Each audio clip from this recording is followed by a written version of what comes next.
Olá, hoje no Mundo Político, os riscos à proteção ambiental no Brasil. Mudanças feitas na Câmara, na MP de reestruturação do Executivo, esvaziaram atribuições dos ministérios do Meio Ambiente e dos povos indígenas. O presidente Lula vetou medida que abria brechas ao aumento da devastação da Mata Atlântica.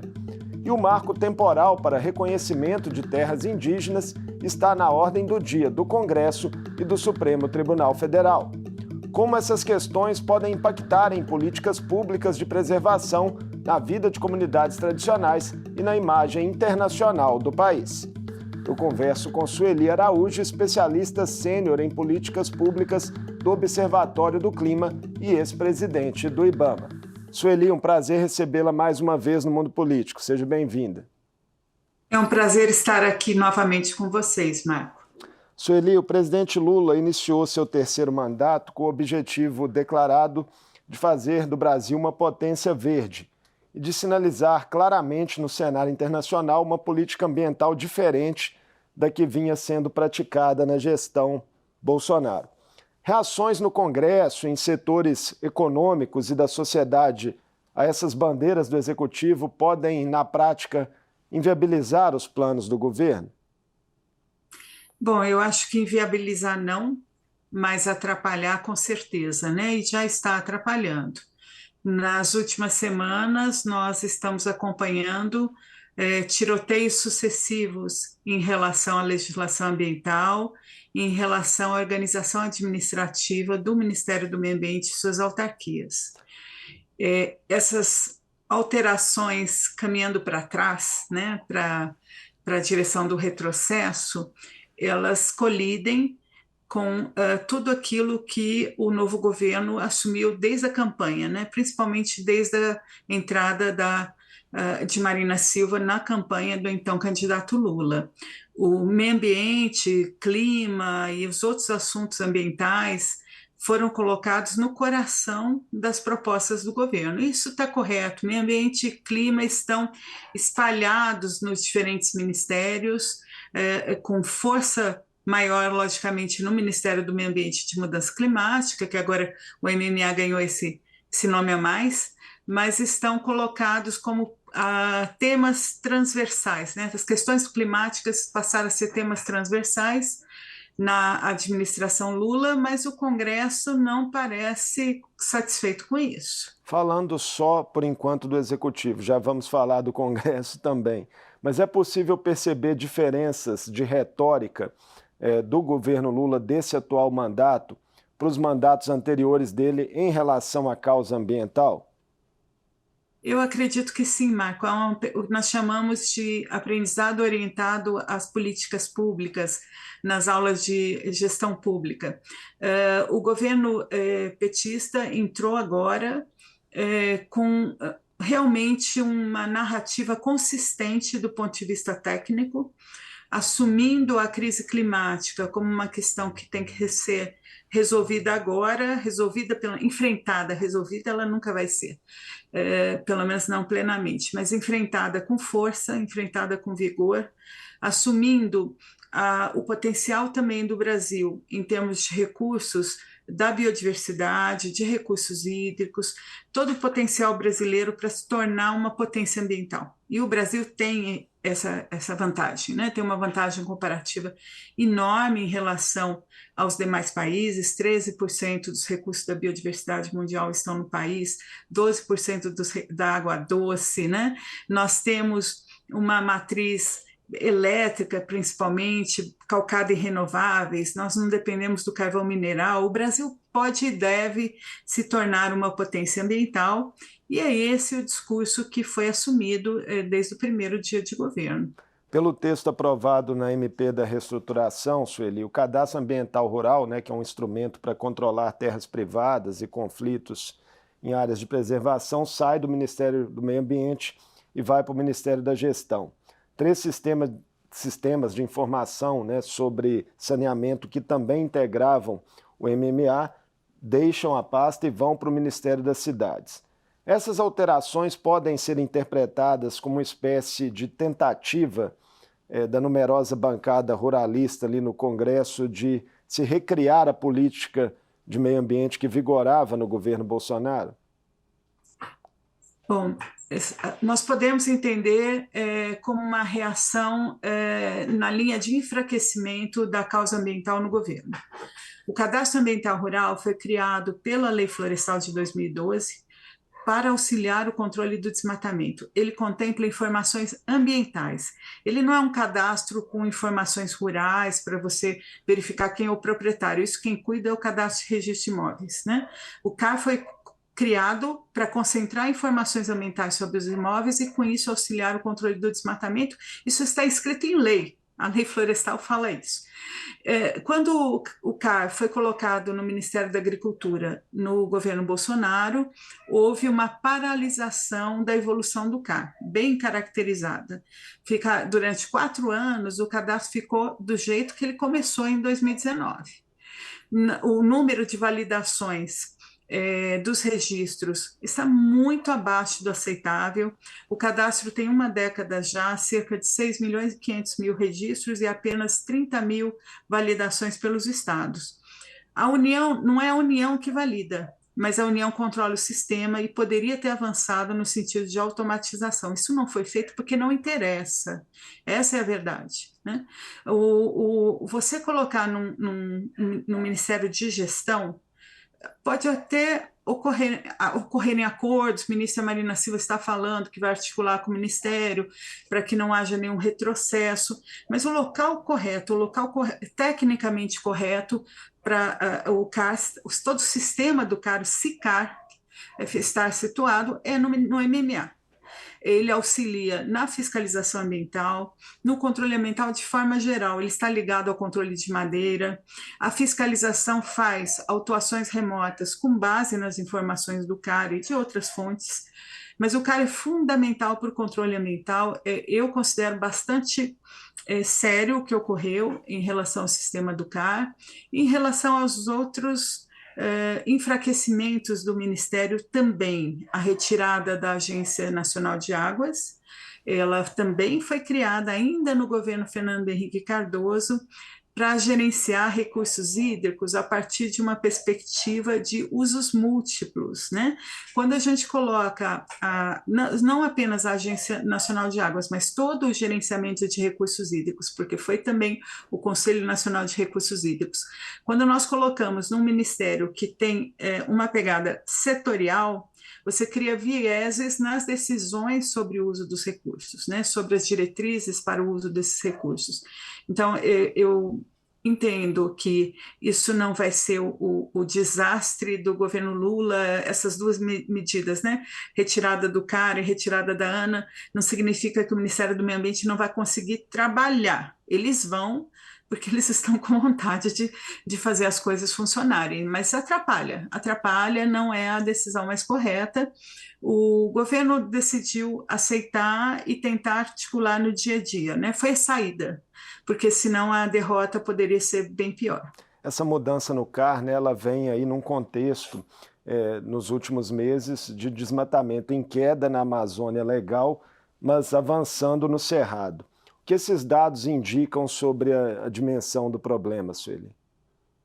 Bom, em termos de desmatamento da Amazônia, o novo governo pega a região numa espécie de caos, né, de terra arrasada, de domínio por organizações criminosas, né? Hoje o desmatamento na Amazônia ele tem relação com o tráfico de drogas, com o tráfico de armas, o garimpo ilegal também. Então, eles pegam a região numa situação muito complexa e de necessidade quase de refundação do Estado, né, no território, né? Mas a questão ela não está restrita ao desmatamento da Amazônia. Nós temos índices muito altos nos últimos anos em relação à região do Mato Piba, Cerrado, né, que é uma área de expansão agrícola já há pelo menos mais de uma década, mas o desmatamento está muito alto e mesmo em biomas nos quais nós tínhamos conseguido maior controle. Mata Atlântica é o bioma a ser citado.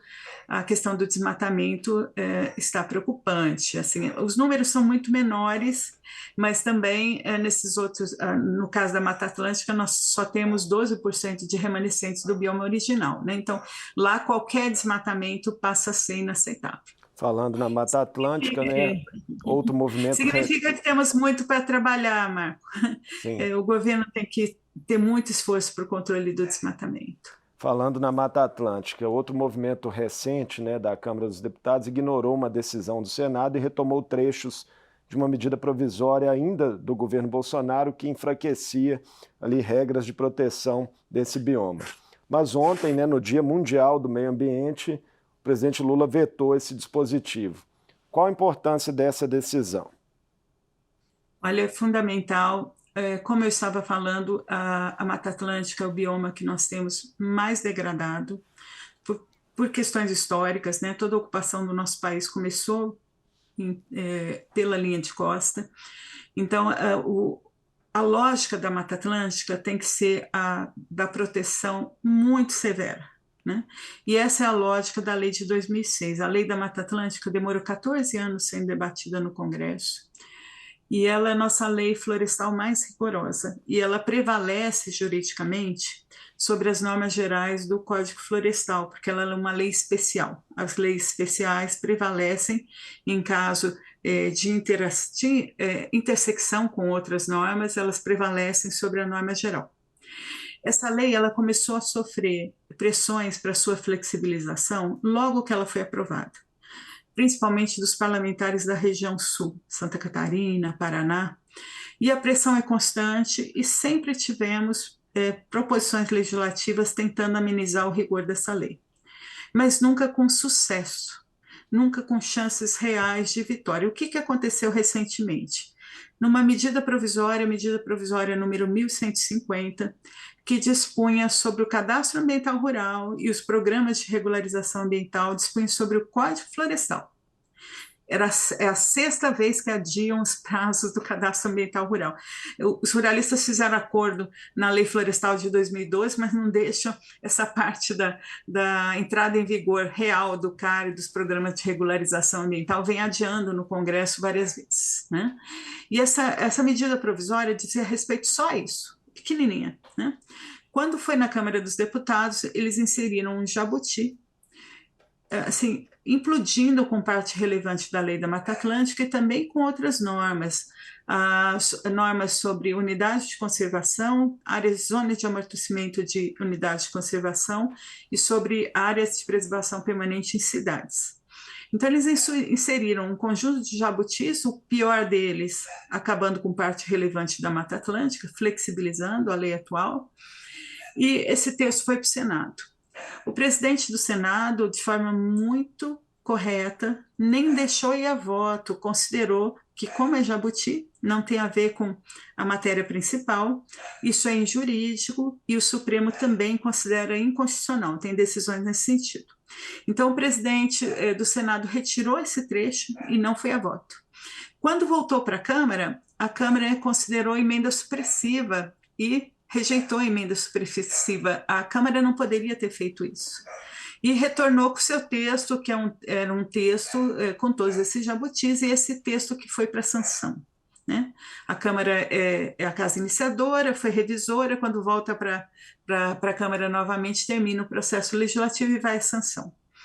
O presidente Lula vetou muitos dispositivos do que foi aprovado e restou basicamente a parte que dizia respeito ao CAR, ao prazo do CAR e dos programas de regularização ambiental.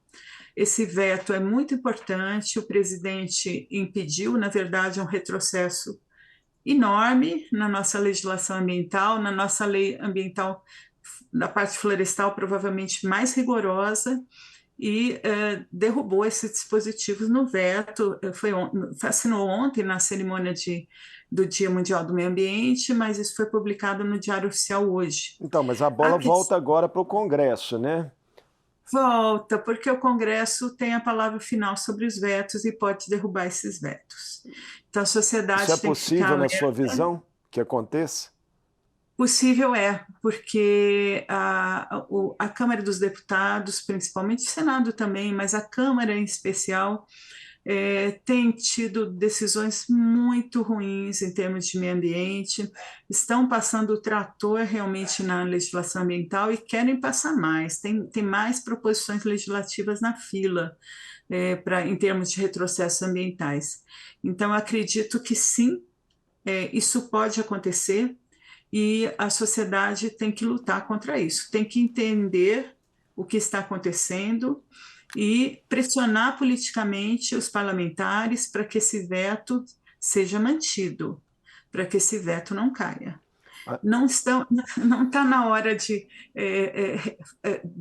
detonar, derrubar, destruir o que pouco que resta daquele bioma que é o nosso bioma mais degradado. E é um bioma riquíssimo, com uma biodiversidade ímpar. É realmente um crime se o Congresso derrubar esse veto e fazer prevalecer uma lei tão destruidora. Agora, isso será judicializado com certeza, Marco, porque se isso ocorrer, o Supremo tem sido a arena onde nós acabamos tendo que caminhar, né, usar para impedir essas violações mais graves, mas na torcida para que o Congresso, por pressão popular, por pressão da sociedade civil, eles sempre se preocupam com a questão eleitoral, né?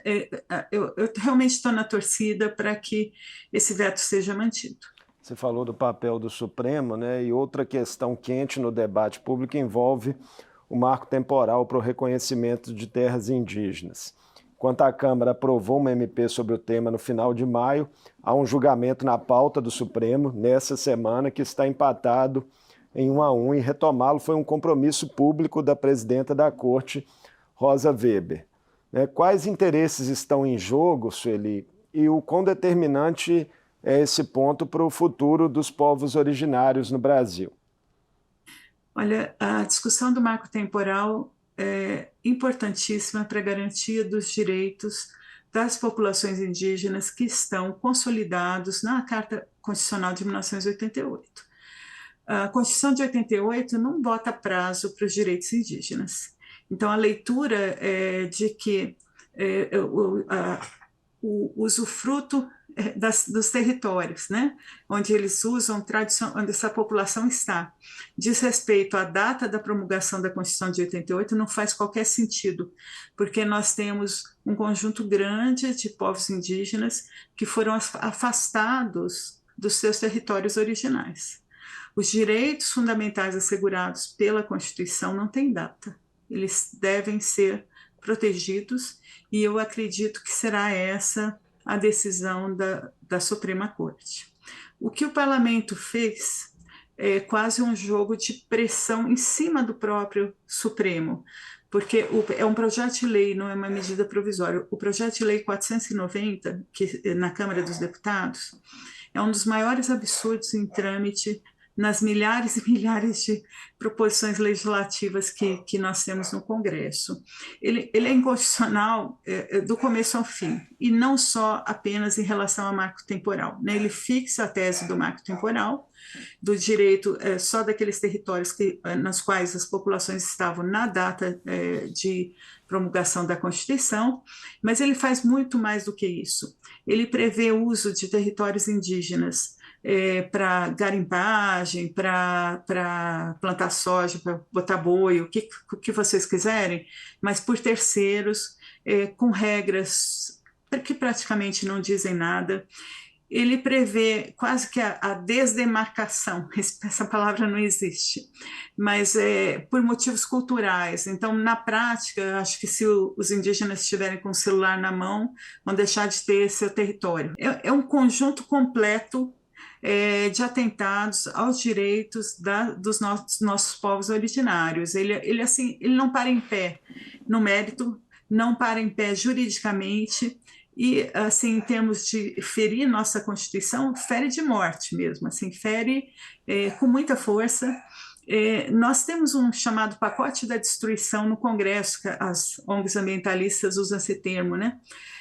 Mas ele está lá, sempre esteve, mas era o único que eu pessoalmente achava que nunca nem ia entrar em pauta, porque ele é tão absurdo que nós damos atenção para o projeto de lei do veneno, a nova lei de agrotóxicos, a nova lei de licenciamento ambiental, que acabou virando no texto da Câmara uma lei da não licença, ou do autolicenciamento, a lei da grilagem, né?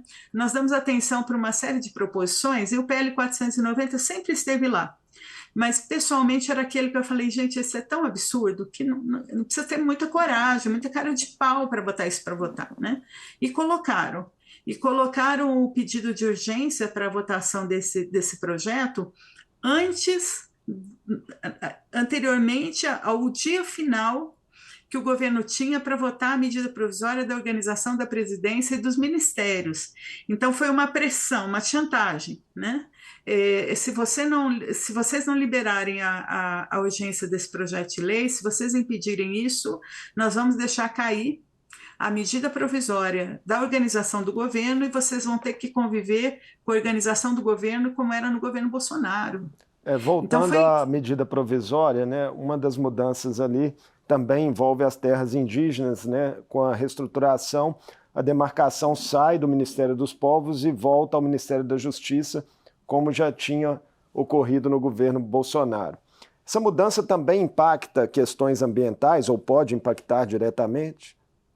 Bom, questões que afetam as terras indígenas impactam diretamente a questão da proteção das áreas florestadas, né?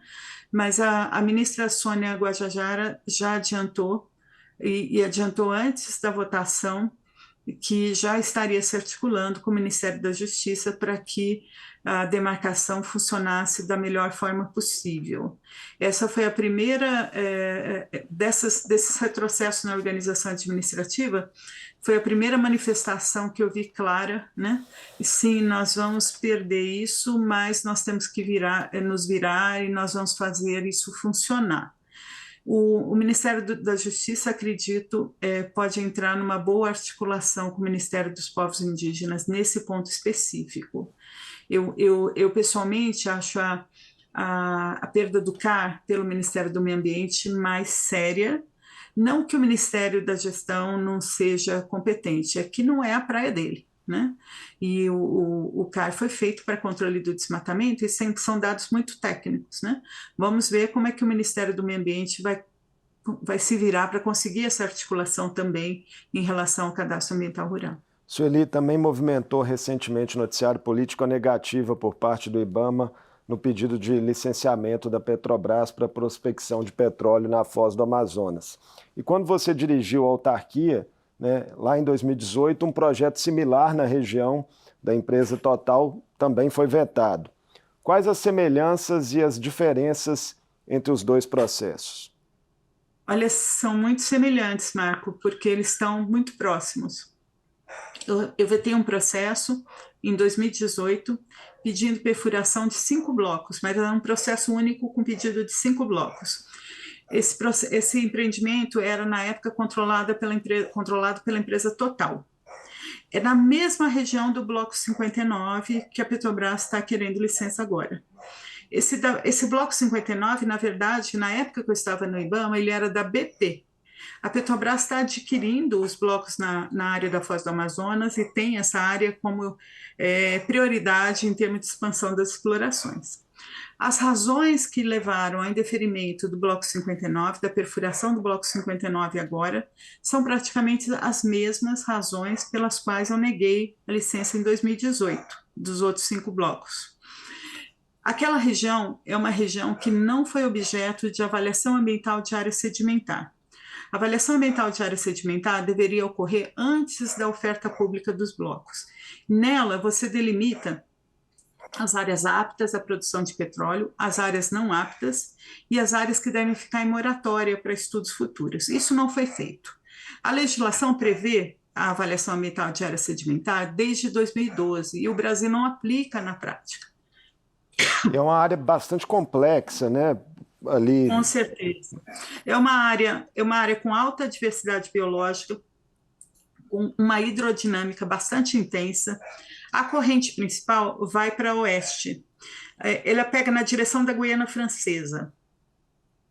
Em menos de 10 horas, em caso de acidente na perfuração ou numa futura produção, em menos de 10 horas o óleo chegará na Guiana Francesa, sai das águas brasileiras. Você tem embarcações que ficam próximos da área que está sendo perfurada para caso de acidentes. Mas um grande acidente lá, ele ficaria certamente incontrolável pela intensidade das correntes. As correntes da região são muito mais fortes do que as correntes que a Petrobras está acostumada a trabalhar na Bacia de Campos, ou na Bacia de Santos, ou em qualquer outro lugar. É uma região com correntes complexas e com alta biodiversidade, o que leva ao indeferimento da perfuração é a incapacidade do empreendedor. Na minha época era Total e a BP, agora o Bloco 59 da BP virou da Petrobras, né? É a incapacidade do empreendedor mostrar que consegue gerenciar situações de risco. Esse é o principal motivo. E os técnicos do IBAMA, há cerca de uma década, têm chamado a atenção de que a Foz do Amazonas precisa de avaliação ambiental de área sedimentar. Se você simplesmente deixar a Petrobras perfurar agora e for fazer uma avaliação ambiental de área sedimentar depois, você pode ter deixado perfurar exatamente na área que não pode ser perfurada, né? Então, é importante entender também que o IBAMA ele não é contra petróleo. Quer dizer, pode ser até que tenha alguns servidores que sejam, mas isso não está em questão. Ele está negando um processo. Eu peguei os números entre 2007 e agora. O IBAMA já autorizou 2.169, acho que é esse o número, 2.169 perfurações no offshore, no mar. Tudo onde a Petrobras explora petróleo no mar foi licença IBAMA. Tudo. E todas as outras petroleiras. Porque o IBAMA é o único órgão que pode dar licença em termos de mar territorial, plataforma continental, zona econômica exclusiva. Isso é exclusivo, isso é tarefa do IBAMA. Então, o IBAMA, igual a essa perfuração, o IBAMA já deu mais de 2.000 autorizações, 2.000 licenças. Ele negar deveria ser direito do órgão licenciador quando os técnicos estão apontando que os dados existentes no processo mostram risco. E é exatamente o mesmo local, é bem próximo, na verdade, não é exatamente o mesmo furo, mas é na mesma pedaço da Foz do Amazonas em que eu neguei as licenças, e os servidores, na época, os técnicos, avisavam os mesmos problemas. Não há nem acordo bilateral com a Guiana Francesa, com a França, né, em relação ao gerenciamento de acidentes lá. Não, pode concluir. A base principal de Porto, né, porque eles vão melhorar o porto, dizem que vão melhorar o porto em Oiapoque, mas a base principal de Porto é o Porto de Belém, que fica a 800 quilômetros, 2 dias para chegar no lugar do Bloco 59. O Bloco 59 está a 40 quilômetros do sistema recifal amazônico. Quer dizer, a região é realmente muito complexa e nós temos que separar a decisão sobre um empreendimento da decisão sobre política energética. O Brasil tem que expandir mais petróleo ou não pode, nós estamos em plena crise climática. Eu acho que não está na época de expandir a exploração de petróleo, principalmente em áreas sensíveis. Mas essa discussão é outra. Uma coisa é um processo técnico de licenciamento que recebeu um não. O outro é o país discutir se ele quer ser o último grande vendedor de petróleo do mundo em plena crise climática. Mas não é isso que o IBAMA está discutindo. Isso nós brasileiros temos que discutir. O presidente tem que discutir, os ministros têm que discutir a política de energia. O que o IBAMA está fazendo é uma decisão sobre um processo de licenciamento. Isso nem a ministra Marina Silva se mete nisso, e juridicamente a pessoa que tem que dar essa decisão é o presidente do IBAMA. Nem o ministro pode mudar essa decisão, nem o presidente da República pode mudar essa decisão, e muito menos parlamentares. Aí não faz sentido algum.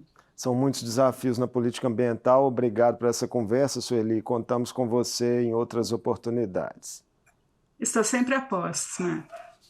Conversei com Sueli Araújo, especialista sênior em políticas públicas do Observatório do Clima e ex-presidente do IBAMA. Sueli avaliou os impactos de medidas aprovadas no Congresso que retiram atribuições dos ministérios do meio ambiente e dos povos indígenas e abrem brechas para aumento do desmatamento de biomas. E ainda as reações do governo e as perspectivas de definição do marco temporal para a demarcação de terras indígenas. O Mundo Político fica por aqui. Obrigado por nos acompanhar. Até o próximo programa.